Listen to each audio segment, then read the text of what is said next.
여러분 안녕하셨어요? 일주일 동안도 편안하셨죠? 또 이렇게 뵙게 돼서 감사합니다. 이제 선선한 바람이 불어요.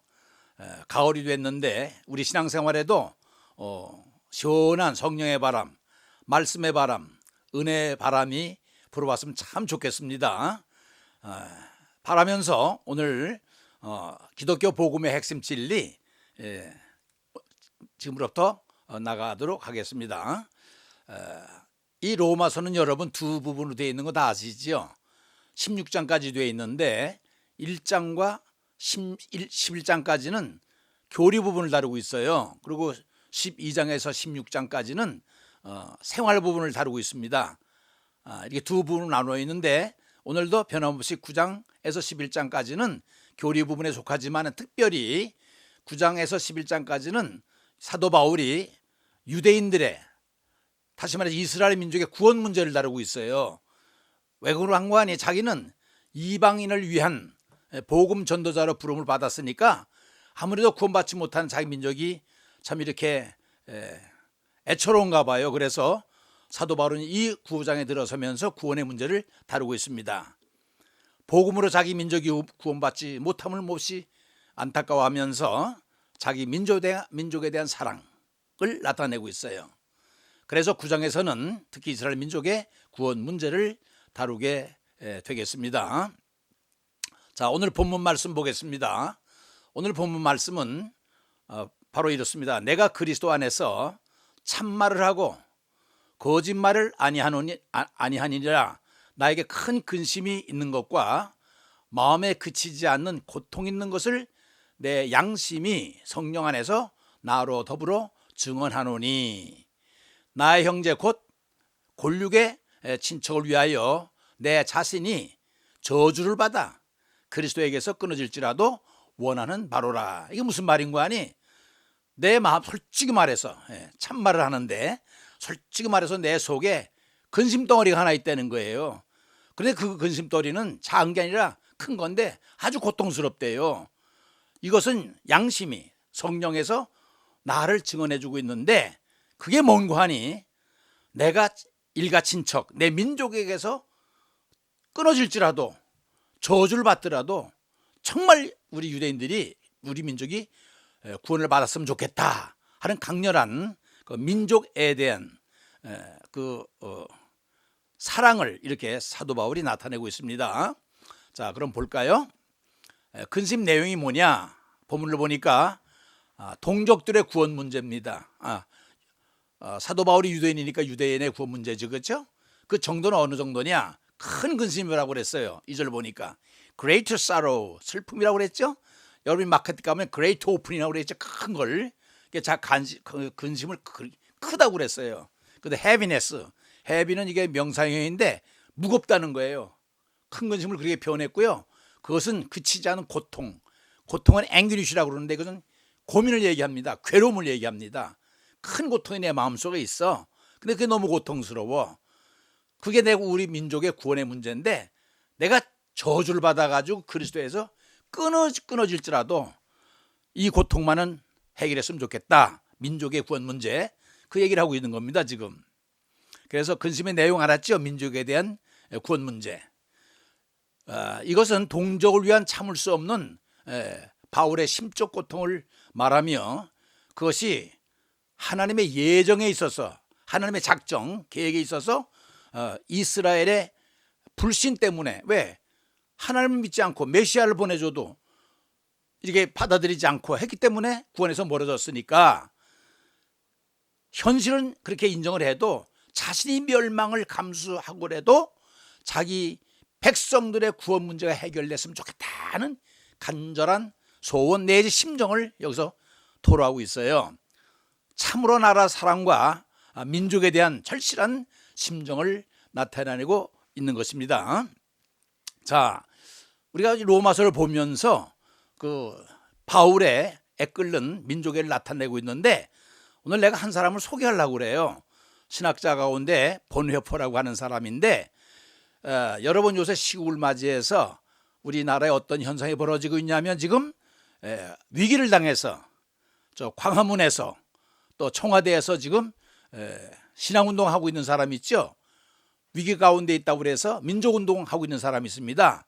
정광훈 목사님이라고. 제가 이 사람을 만나뵌 적은 없지만은 이 어려운 상황에서 물론 기도하지만은 가만히 있을 수가 없어 거리에 나와서 모든 사람의 중지를 모아 민족의 뜻을 모아서 신앙으로서 극복하려고 하는 그 민족을 사랑하는 그 신앙운동, 어느 대형교회 목사도 할 수 없는 일을 이 목사님이 하는 걸 보고 굉장히 감동을 받았고요. 또 그것이 신앙의 운동이요 기도운동이기 때문에 더 공감을 하고요. 또 이 사람이 성령의 인도함을 받는다고 했을 때 저도 확신이 가는 거예요. 그런데 모든 곳에 이렇게 동의하지만은 제가 확실히 이분을 지지하면서 동의하는 것은 10월 3일 날 그 광화문에 나와서 무슨 말을 했는가 하니 나는 본회포의 사상을 따라가겠다. 근데 믿지 않는 사람들은 이 본회포라는 사람을 잘 몰라요. 또 신학교나 목사님들은 신학교에서 배웠을 거예요. 또 알아도 많지는 않을 거예요. 나는 본회포의 사상을 따라가겠다 했을 때 나는 거기서 100%의 사람을 지지하기로 한 것입니다. 왠가하니 나도 본회포를 굉장히 좋아하거든요. 그런데 그 말 한마디에 저는 완전히 공감을 한 거예요. 그래서 지지하게 된 것입니다. 그래서 그 양반이 일반 대중을 향해서 본회포의 사상을 따라가겠다는데 도대체 본회포가 어떤 사람이길래 따라간다는 얘기인가? 이 사람은 애국자입니다. 그렇기 때문에 전 목사님이 나라를 사랑하는 마음이니까 그리스도의 사랑 가지고 하지만 본회포의 사상을 따라가겠다 했으니까 이 본회포를 한 번쯤 짚어드려야 되겠다 해서 사도 바울이 민족을 사랑하는 마음이나 전 목사님이 나라를 사랑하는 마음으로 신앙운동하는 것이나 본회포가 애국 애민을 가지고 있기 때문에 이걸 한 번쯤 짚어드려야 되겠다 생각을 해서 여러분에게 소개를 하는 겁니다. 이 사람 신학자 가운데서도요 특별해요. 탁월한 사람인데 민족을 사랑하는 사람으로 탁월합니다. 자, 그럼 설명을 해드릴게요. 이 사람은 독일 사람이에요. 아버지가 교수이면서 의사예요. 또 엄마는 파울라라고 그래가지고 할아버지가 교회사 교수입니다. 그 가운데 어머니의 신앙을 본받았는지 그런 분위기 속에 자랐는지 아주 대단해. 이 사람이 경건하고 쌍둥이로 태어났어요. 이 사람이 13살 때에 벌써 모차르트의 소나타를 다 완성을 했어요. 그리고 14살 때 14살이면 중학교 1학년 아닙니까? 그때부터 소명감을 가져요. 나는 목사가 돼야 되겠다. 나는 신학자가 돼야 되겠다고 14살에 어린 나이에 결단을 해요. 그래서 베를린 대학, 튜빙겐 대학, 미국에 있는 뉴욕 신학대학을 다 거쳐요. 여러분 아시겠지만요. 켈빈이랑 또 누구야 바르트 같은 사람들, 또 이 지금 보네포 같은 사람들은요. 유명한 대학을 나왔어요. 유명한 대학을 나와서 훌륭한 것이 아니라 유명한 대학에 가서 좋은 교수를 만나서 그 사람들로부터 좋은 사사를 받아가지고 훌륭한 생각들을 키워서 훌륭한 신학자들이 되더라고요. 공통점이 그래요. 근데 이 사람은 신학자이면서 목사이면서 교수지만은 신학자로 유명해요. 어떤 신학자로 유명하냐? 젊은 사람들에게 굉장히 인기 있습니다. 특별히 목사님들에게. 왜? 이 보네포는요. 행동하는 양심 하면 보네포예요. 또 움직이는 지성 하면 이 사람이에요. 그래서 이 사람은 닉네임은 행동하는 양심입니다. 무엇에서? 민족을 위해서 나라 사랑하는 거예요. 그러니까 사도 바울이 민족을 사랑하는 것, 때를 맞춰서 이 보네포를 한번 짚고 넘어갈 필요가 있는 것은 우리가 당하고 있는 현실 속에서 정광훈 목사가 신앙운동하는 것하고 맥을 같이 하기 때문에 이 사람을 소개하고자 하는 것입니다. 기꺼이 목숨을 던져서 암울한 시대, 왜 암울한 시대인가 하니 히틀러 독재 정권 하에서 살면서 신앙운동을 하거든요. 그래서 그리스도의 삶을 몸소 실천한 사람으로 유명합니다.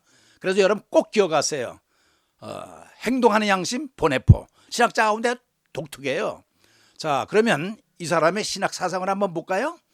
이 사람 급진주의에 속해요. 급진주의라고 하는 것은 종교개혁 이후 경건주의를 지나서 그 다음에 계몽주의를 지나서 자유주의를 지나서 신정통주의 다음에 나타나는 것이 급진주의인데 그걸 최근 신학자 또는 세속주의라고 그래요. 세속주의라고 해서 나쁘다는 게 아니라 세상에 관심을 뒀다는 거예요. 벌써 이 사람이. 그래서 그 관심은 이 사람의 신학의 주제는 그리스도 중심, 교회 중심, 성령 중심이에요. 그러니까 이 사람이 사회운동을 하거나 국가를 위해서 애국한다고 해서 절대로 사회운동가 만원 보면 안 돼요. 여러분 제일 먼저 하나님과 나와의 신앙이 정립된 다음에 그 다음에 사회운동을 하는 거예요. 자기와의 하나님과의 관계 구원 문제가 해결되지 아니하고 사회운동하면 좀 훌륭하지만 좀 위험해요. 그러나 자기의 정체성, 신앙의 정체성을 확립한 다음에 사회운동하면 그건 건전합니다. 바로 이런 사람이 여기에 확고하게 자기는 그리스도 중심, 교회 중심, 성령 중심의 사람이에요. 그리고 이 사람도 조금 방향이 다른 게 뭐냐면 보통 교회 중심, 그리스도 중심 그러잖아요. 그런데 공동체에 초점을 맞춰요.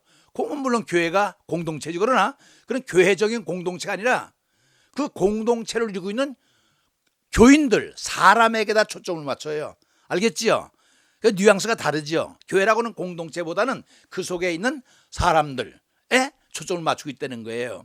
그래서 이 사람의 사상을 가만히 보면요, 교회 행위를, 교회를 섬기고 신앙생활 하는 것을 부분적이라고 보고 그 다음에 그 삶, 거기에 있는 삶을 전체적으로 본 거예요. 그러니까 어디에다 역점을 두는 거 아니 그리스도의 삶에다 역점을 두는 거죠. 맞는 거죠. 어떻게 보면 믿음이라고 하는 것은 고백과 삶으로 이루어지는데 삶이 올바라야 돼요. 고백을 엄청 많이 하는데 삶이 엉망이다? 잘못됐죠. 그러나 고백이 있은 다음에 삶이 있으면 그건 건전해요. 믿음은 삶이다, 이렇게 정의를 내리는데, 그래서 이 사람은 그 사람들에게 포커스를 맞추다 보니까 세상성을 강조해요. 이 세상성을 뭐냐면 사람이 사회적 동물로서 이 사회 속에서 살지 이 관계 속을 떠나서 살 수 없잖아요. 그러다 보니까 사람이 몸을 담고 있는 사회, 공동체에 아주 이 사람은 거기다 역점을 둬요. 그래서 잘못됐으면 변화를 시켜야 되는데 혁명적인 변화를 요구해요. 뭐냐면 맨날 고백만 하고 정신만 가지고 가면 이게 변화가 느려요. 그러니까 사회를 확 바꿀 수 있는, 새롭게 변화시킬 수 있는 거, 이것을 이 사람은 젊었으니까 그런지도 모르겠는데 그런 특성이 있어요. 개인성보다는 사회성을 강조한다. 무슨 말인지 알았죠? 아까 말씀드렸습니다.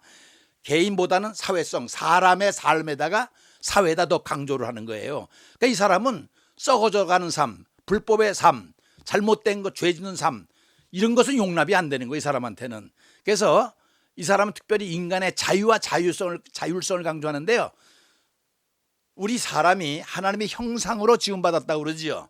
그때 형상이라고 하는 것은 폼, 외모가 아니에요. 본질적인 건데 이성과 양심을 가진 본질적이 그것이 요소가 하나님을 닮았다고 하는데 요 사람은 그것보다 조금 방향이 틀려져서 그 하나님의 형상이라고 하는 것은 이성과 양심보다는 자율이라는 거, 자유.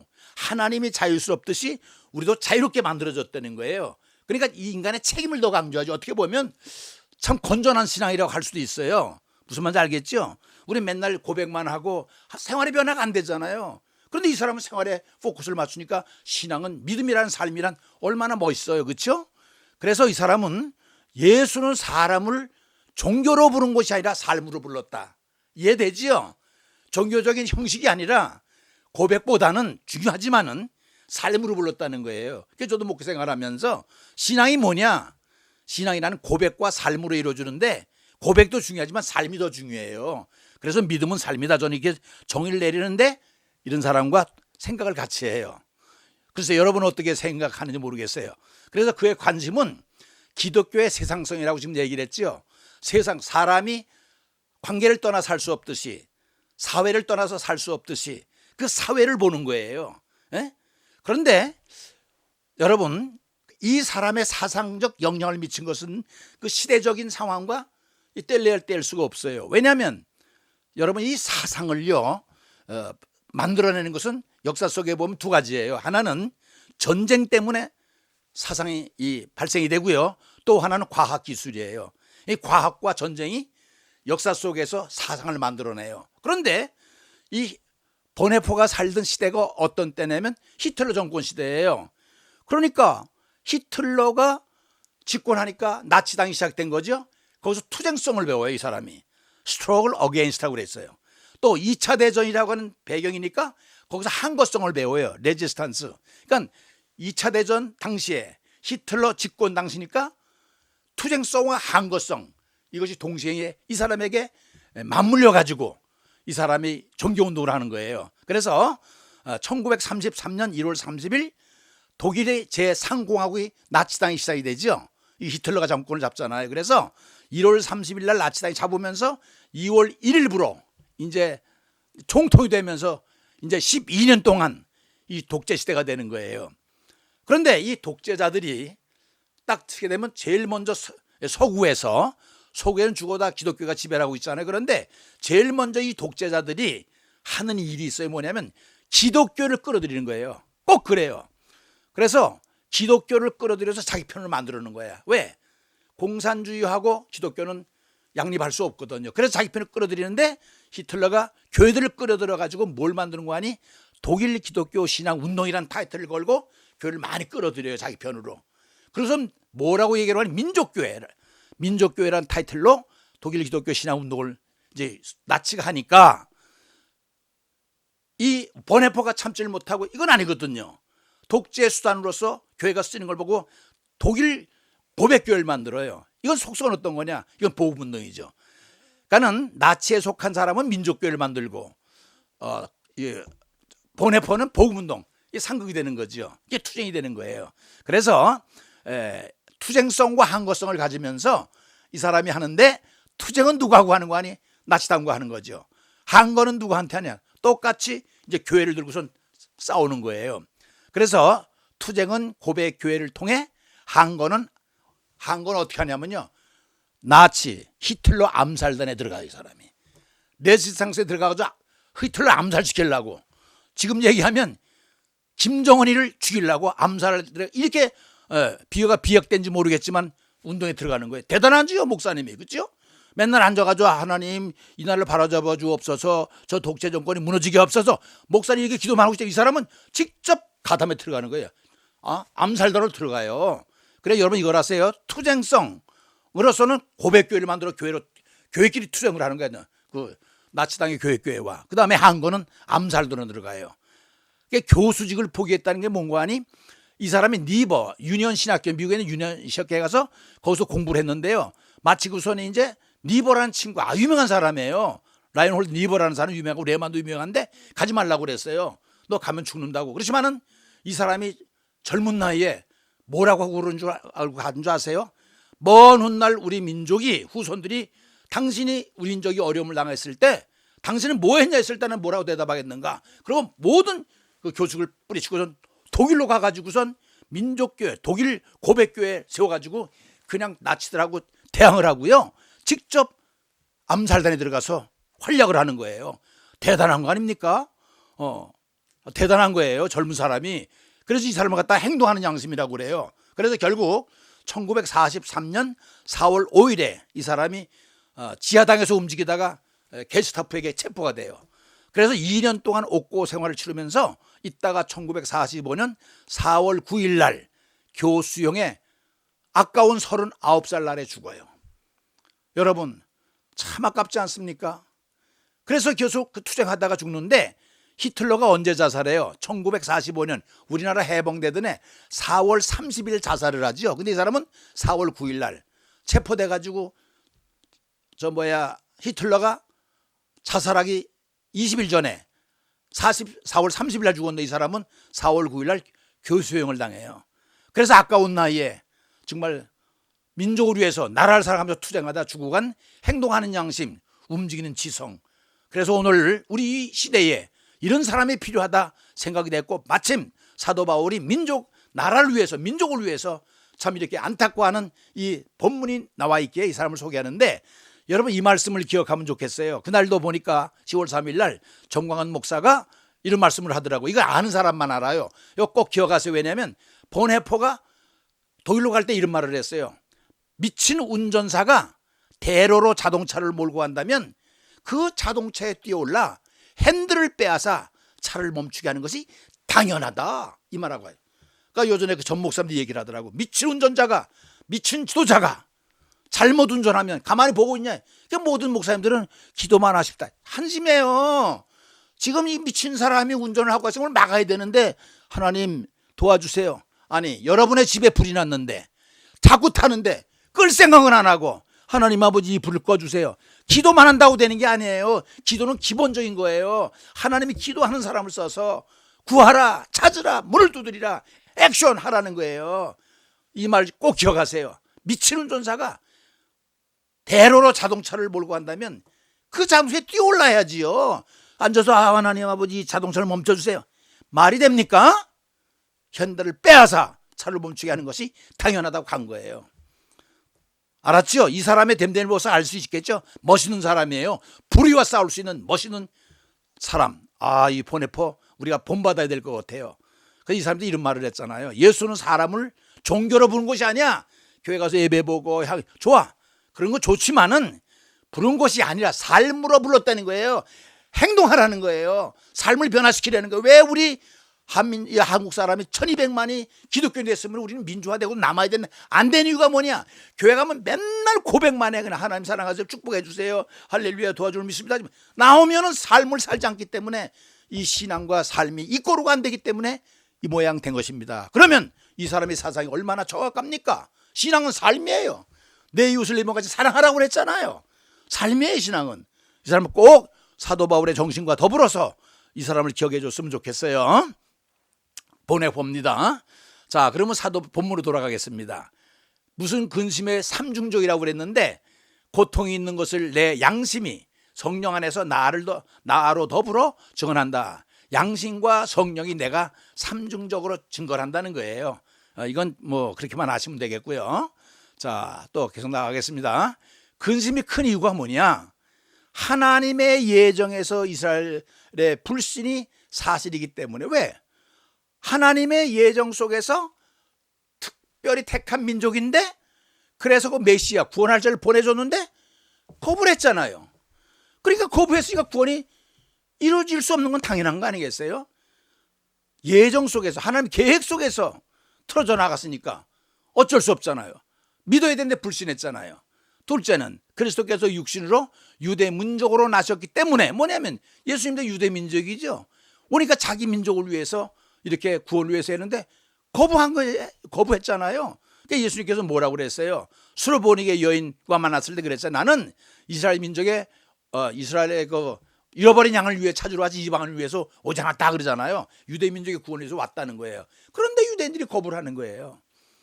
유대 민족이 구원받지 못하는 안타까움 때문에. 자, 그러니까 이 구원이 유대인에게 왔는데 거부를 하니까 이거 어디로 가요?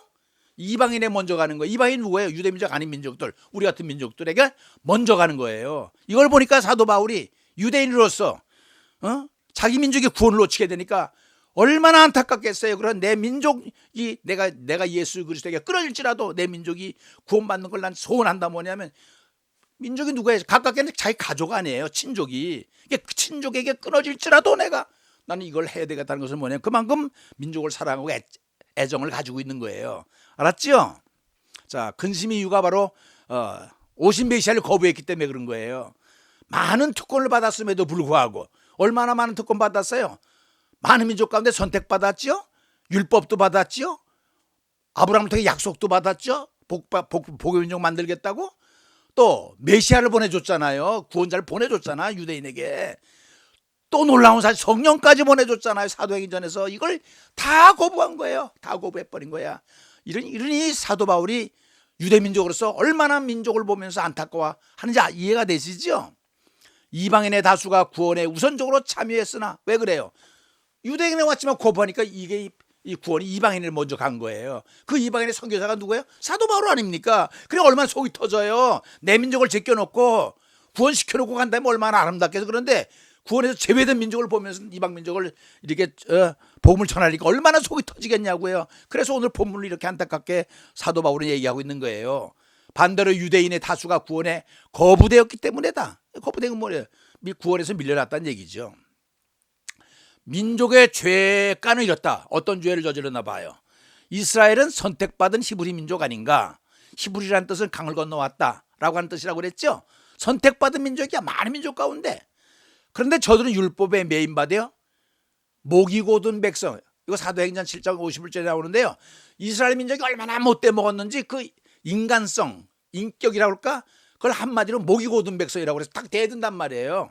성경 읽어보니까 이마가 두껍다는 표현도 썼어요. 어디 보니까 마음이 강팍하다, 발꿈치를 들었다, 악한 행하네. 이게 유대인의 이게 닉네임이에요. 별칭이야, 별칭.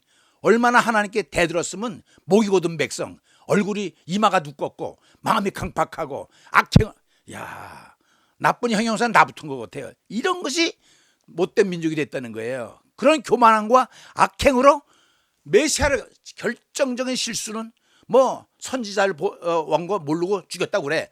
예수가 온 것을 십자가에 달려 죽게 해서 배척한 거냐. 결정적인 유대민족의 실수예요. 그러니까 구원이 이방민족으로 가는 거예요.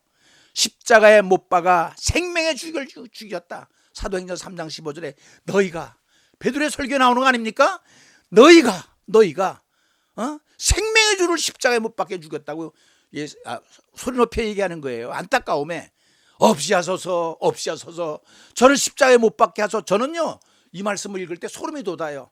어떻게 이 민족이 저렇게 악랄해 줄 수가 있는가. 그 피를 우리와 우리 자손에게 돌리소서. 이거 얼마나 무서운 말이에요.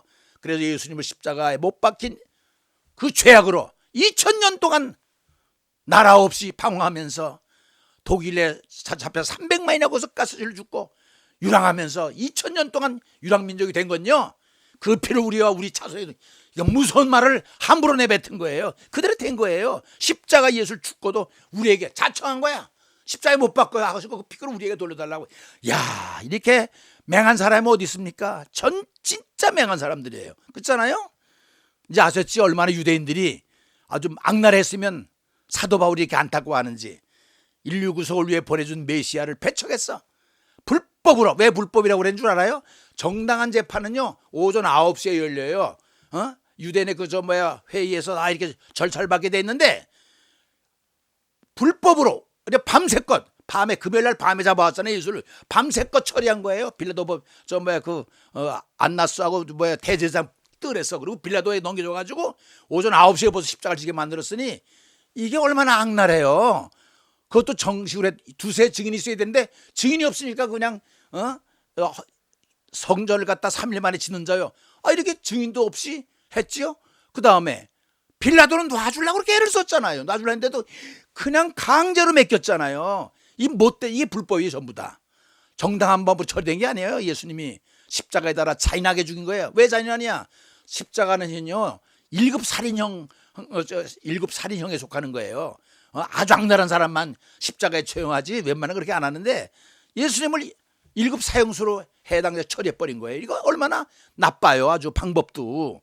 그래서 복음을 역행하는 결정적인 과오를 저지른 백성이 된 거예요. 유대민족들이. 그러니까 사도 바울이 애걸하고 속이 터지는 거예요. 지금 더욱이 선택받고 특징을 받았다며. 하나님께 선택을 받고 특권도 받았고 약속도 받고 메시아도 받고 성령도 다 받았는데, 안 받은 사람이 배신하면 그러니 하지만 받고선 일이 얼마나 배신감을 느껴요. 망령된 거라고 그래. 이걸 망령땡이 하는 거. 은혜를 보는 걸 망령땡이다 그러죠. 그죠? 이 사도 바울의 심정이 얼마나 자기 민족을 위해서 애걸하는지. 자, 이 사도 바울이 뭘 원하는 거예요? 자신이 저주를 받아서 그리스도에게 끊어질지라도, 내가 예수에게서 정말 다메섹에서 성령 받고 구원받은 백성이 되어서 일생을 투자하는 내 삶인데, 그걸 포기해서라도 내가 저주를 받을지라도 내 민족을 위해 구원이라면, 이 얼마나 절실합니까? 이는 자신이 문자적으로 저주받기를 바라는 것이 아니, 그렇죠. 내가 저주를 받겠다는 게 아니라 저주를 받아 끊어질지라도 그 정도로 내 속이 탄다는 거예요. 그만큼 절실하다는 거예요. 뭐가? 자기 민족의 구원이. 자, 무엇으로도 끊을 수 없는 하나님의 사랑에 기초한 확신을 가지고 있어. 왜? 여러분 8장 마지막 절에 뭐가 나와요? 그 어떤 사랑도 우리에게 끊을 수 없다고 그랬죠. 높음이나 깊음이나 현재나 장래나, 그죠? 기근이나 환난이나 적신이나 위험이랴 우리의 사랑 가운데 끊지 못한다고 했는데, 그런 확신을 가지고 끊지 않아진다는 확신을 가지고 지금 사도 바울은 이렇게 말하고 있는 것입니다. 민족적인 죄를 용서해달라는 간절한 호소를 드리고 있는 거예요. 그렇지 못할 경우 생명책에서 자신의 이름을 지워달라는 모세의 심정과 똑같잖아요. 모세가 그 시내산에서 계명을 받아왔을 때 우상을 금송아지 만들어 날리실 때에 하나님께서 다 멸해버리려고 했을 때 하나님 아버지 그럴 바에 이 민족을 용서해 주옵소서. 차라리 나를 생명책에서 제하소서. 똑같잖아요 심정이. 예수에게서 끊어질지라도 이 민족을 구해달라는 것과 내 이름을 생명책에서 지울지라도 이 민족을 버리지 말아달라는 모세의 심정이 똑같은 거 아니에요? 이거 보세요. 출애굽기 32장 32절에 그러나 이제 그들의 죄를 사하여 주옵. 그들이 누구예요? 이스라엘 민족들이에요. 금송아지 만들었던 민족들. 그렇지 아니하시오면 원하건대 주께서 기록하신 책에서 내 이름을 지워버려 주옵소서. 이게 누구예요? 모세예요. 모세. 똑같잖아요. 바울의 심정, 모세 심정이나 똑같은 맥락이라고 생각됩니다. 저는 이런 멸망하는 자기 백성을 그대로 두고 볼 수만은 없다는 거죠. 그렇죠? 모세의 자기 백성을 향한 애착이나 모세의 운명을 바꾼 역사적 살인 사건에서 이게 무슨 얘기 뭐냐면 모세가 가만히 보세요. 모세가 궁궐에서요 왕자로 잘 지낼 수 있었는데 나가 보니까 자기 민족이 싸우는 거예요. 관심이 내 민족에 가 있는 거야. 이거 보세요. 모세가 자기 형제 중노동하고 있는 노예처럼 일하고 있는 그 백성을 형제라고 불렀어요. 모세가 자기 백성들에게 나가서 그 고역함을 보더니 어떤 애굽 사람이 히브리 사람 자기 민족하고 싸우네요. 그죠? 자기 형제라고 꼭 불러요. 치는 것을 본지라 어떻게 했어요? 그래서 쳐 죽이잖아요. 그래가지고 형제가 얻어 맞으니까 그러니까 비록 왕궁에 있었지만 마음은 자기 민족에 가 있었던 거예요. 그렇죠? 그랬는데 그 이튿날 나가네 또 싸워. 이번에 히브리 사람끼리 싸워. 그래서 말려고 하니까 너 어저께 사람 쳐 죽이는데 오늘은 나 죽일 거야? 라고 내가 어찌하여 동포를 치냐니. 이야, 형제 히브리 사람 동포. 그래가지고 이 사람이 어떻게 돼요? 그것 때문에 광야로 나가 40년 동안 방황을 하잖아요. 살인자가 돼서. 왜 그래요? 그 자기 동족에 대한 애착심 때문에 그런 거 아니에요. 운명을 바꾼 사건은 결국 동족애 때문에 발생이 됐다는 것을 제가 여기서 지금 모세를 변호하고 있는 겁니다. 바울도 모세처럼 피 끓는 동족애를 가지고 민족을 향한 하나님의 애정과 섭리를 들어서 절실한 심정으로 변호와 호소라는 거예요. 아까처럼 변호가 뭐예요? 이 민족을 버리지 말아서 주옵소서. 내가 예수 그리스도의 끊을지라 이거나 생명체에서 지어질지라도 모세의 심정과 똑같잖아요. 호소하는 게 똑같잖아요. 호소의 근거가 뭐예요? 첫째, 선민사상. 많은 민족 가운데 택함을 받았다는 거예요. 아브라함을 불러 이스라엘의 조상이 되게 하심과 자랑스러운 조상들과 아브라함의 자손이라 일컬어져 영광스러움에 보통 그 영광스러운 거예요. 어느 민족이 그런 혜택을 받았어요? 그러함에도 불구하고 배척을 했잖아요. 그러니까 첫째는 선민사상의 근거에서 이렇게 받은 민족을 하나님 버리지 마옵소서 이 얘기예요. 또 그다음 뭘까요? 둘째는 뭐냐면 하나님의 계명을 간직한 언약 백성 아니야 이거예요. 언약도 받고 그렇죠? 율법도 받고 언약은 누가 구했어요? 아브라함 구했잖아요. 율법은 언약은 말로 한 거지만 언약은 써서 준 거 아니에요. 그래서 리튼이라고 그래요. 의문이라고 그래. 한글 성경에는 모세로 하나님과 이스라엘 사이에 인격적 관계, 계약 관계 있었잖아요. 이렇게 계명을 받았어. 그 어느 민족이 이 같은 관계를 하나님과 가진 적이 있느냐 하는 거예요. 이렇게 언약을 통해서 율법을 통해서 그렇죠? 그래서 고린도후서 6장 16절에 보면 하나님은 아버지는 우리 하나님이 되고 너희는 나의 백성이 되고 이런 관계가 형성됐잖아요. 누가? 어느 민족을 향해서 내가 너의 아버지야. 그리고 넌 내 자식이야. 이렇게 말한 민족이 어디 있어요? 하나님과 하나님의 백성 이 관계. 야, 이런 관계를 들어서 지금 이런 관계를 들이대면서 바울은요 지금 하나님께 호소하고 있는 거예요. 이런 근거가 있지 않습니까? 하고 셋째는 뭐예요? 성전 예배와 약속을 뚜드려 주지 않았느냐? 예루살렘의 성전은 옛날에 성막이라고 그랬죠.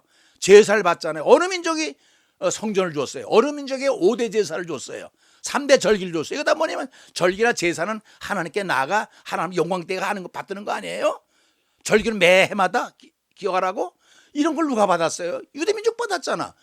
그러니까 이걸 받은 민족을 버리지 마라. 제발 버리지 말아달라는 거예요. 그러면서 바울은 지금 성전 예배 약속들을 들이대면서 하나님께 호소하고 있는 거예요.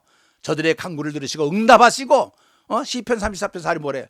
간구를 들으시고 응답하신다고 약속을 했거든요. 왜? 하나님의 택한 백성이니까. 구체적으로 약속을 주신 약속을 주시는 하나님이니까 그 약속 지켜달라는 거예요. 우리가 예수 그리스도를 배척을 해서 이렇게 됐지만 하나님 제발 그 약속만은 지켜달라는 거예요. 이렇게 지금 바울은 하나님께 호소하고 있는 것입니다. 넷째는 뭐예요? 이게 중요해요. 결국 지나간 것도 중요하지만 메시아를 보내줬잖아. 메시아가 뭐예요? 이 세상을 구원할 자, 구원자를 예수 그리스도를 보냈는데 이거를 십자가에 매달려 죽였다는 거냐? 이건 용서받을 수가 없지만 그래도 하나님 그건요 사실은 그건 없지만은 메시아를 보내주니 그 고귀한 그 관계를 생각해서라도 한번 용서해달라고 1, 2, 3, 4 이렇게 지금 하나님께 호소하고 있는 거예요. 그들은 이스라엘 사람이라 그들에게는 양자됨과 영광과 언약들과 율법을 세우신 것과 예배와 약속, 그냥 이스라엘 민족들이 하나님께 받은 특권을 다 드리면서 이것을 봐서라도 하나님 참아주옵소서 이 말이에요. 에? 그리스도가 그들에게서 나섰으니 만물 위에 계셔서 세세에 찬양을 받을 하나님이시니라. 그리스도까지 보내주시지 않았느냐. 이런 모든 특권들을 가지고 비록 이스라엘 민족들이 배척했지만 하나님 그건 그거고요. 그래도 약속과 계명과 이것은 있지 않습니까? 이거 봐서라도 한 번만 봐달라는 거예요. 이스라엘 민족의 구원을. 이해되지요? 자, 그 다음 보겠습니다. 이 모든 역사적인 사실을 열거하여, 사실이죠. 자신은 비록 저주를 받고 죽는 한이 있더라도 민족만의 구원만을 절대로 포기할 수 없어. 하나님의 심판을 면하게 해달라고. 자기 백성 이스라엘 백성만은 반드시 구원을 받게 만들겠다는 바울의 비장한 각오. 내가 예수에게서 끊어질지라도 어떤 삶을 살았는데 일생 동안 내가 주 앞에 헌신하면서 이방인 사역을 했는데 그거 문제가 아니라 내가 끊어질지라도 우리 민족을 살려주옵소서. 내가 저주를 받아 끊어질지라도. 얼마나 절실했으면 그랬을까요? 그렇죠? 대단한 거예요. 여러분, 예수를 믿으면요 애국자가 됩니다. 크리스찬들은 애국가 될 수밖에 없어요. 그렇잖아요? 또 정의로워질 수밖에 없어요. 오늘 우리가 나라가 위기를 당해서 어려움 당합니다. 여러분, 잘못은 우리가 투쟁을 해야 돼요. 보네포의 사상은 어디서 왔어요? 예수 그리스도에게서 온 겁니다. 예수 그리스도 불법을 참 이렇게 싸우기 위해서 왔잖아요. 악한 마귀가 싸우기 위해서 왔잖아요. 그런데 우리가 거기 동조할 수 없잖아요. 그럼 우리가 그거 투쟁하지 않는다면요 그건 믿는 사람 아니에요. 무슨 말인지 알았죠? 그래서 우리 크리스찬들은, 그래서 우리 지금 정광훈 목사가 난 뵌 적은 없지만은 참 종교운동하면서 신앙으로 기도로서 예배하면서 성령 인도 받아서 투쟁하는 것은 보네포의 사상을 넘어서 예수 그리스도의 정신을 그대로 실천하는 삶이라고 했을 때 우리의 신앙은 실천입니다. 삶이에요. 사랑하는 성도 여러분, 우리가 이 방송을 통해서 말씀으로만 머리에 듣지 말고 들은 말씀을 삶으로 실천하는 행동하는 양심, 행동하는 지성이, 행동하는 크리스천이 됐으면 참으로 좋겠습니다. 그래서 어둠을 밝히는 우리의 빛의 역할과 썩어진 것을 방지하는 전 소금의 역할을 감당해야 될 줄로 믿습니다. 그래서 우리가 이 정신을 배워야 돼요. 예수 그리스도의 정신, 그리스도의 삶을 배워야 돼요. 그것은 우리가 사랑을 실천하면서 악과는 투쟁하는 겁니다. 그렇게 일주일 동안 살면서 승리하는 여러분 되시기를 주의 이름으로 축원을 드립니다. 자, 기도하겠습니다. 고마우신 아버지 하나님, 오늘 바울의 절실한 심정을 들여다보면서 자기 민족을 위해서 저렇게 참 안타까워하는 심정을 보면서 구원에서 밀려난 민족을 생각하면서 내가 그리스도에서 끊어질지라도 이것만은 포기할 수 없다고 하는 그 민족애, 또 지금 이 위기를 망해서 이 나라가 어려운 가운데에 신앙으로 투쟁하고 있는 많은 기도한 주의 종들과 또 보네포라고 하는 사람, 그리스도의 삶을 그대로 살고자 하는 그 신학자 보네포의 사상을 닮아 우리는 모세의 심정을 닮고 바울의 심정을 닮아 우리도 삶을 변화시키는 불의와 싸우는 그리스도의 용사가 되어야 되겠습니다. 십자가 군병이 되어야 되겠습니다. 나라가 어려움을 당할 때 다 같이 일어나 나라를 위해서 구해야 되겠습니다. 우리 민족이 어려움을 당할 때 이승만대 장로님께서는 나라를 위해서 목숨을 걸고 투쟁했습니다. 우리도 아버지 하는 예수 믿는 사람이라면 나라를 사랑해야 될 줄로 믿고 우리 민족을 사랑해야 될 줄 믿사오니 민족 사랑, 나라 사랑 같은 줄로 믿사오니 우리 이 방송을 듣는 모든 사람들에게 자극하셔서 터치해 주셔서 나라를 사랑하고 아버지 민족을 위해서 기도하며 행동할 수 있는 손과 빛의 직분을 다할 수 있는 사탄과 싸워 승리하는 의의 용사가 될 수 있도록 축복해 주시옵소서. 존귀하신 예수 그리스도의 이름으로 간구하며 간구했사옵나이다. 아멘.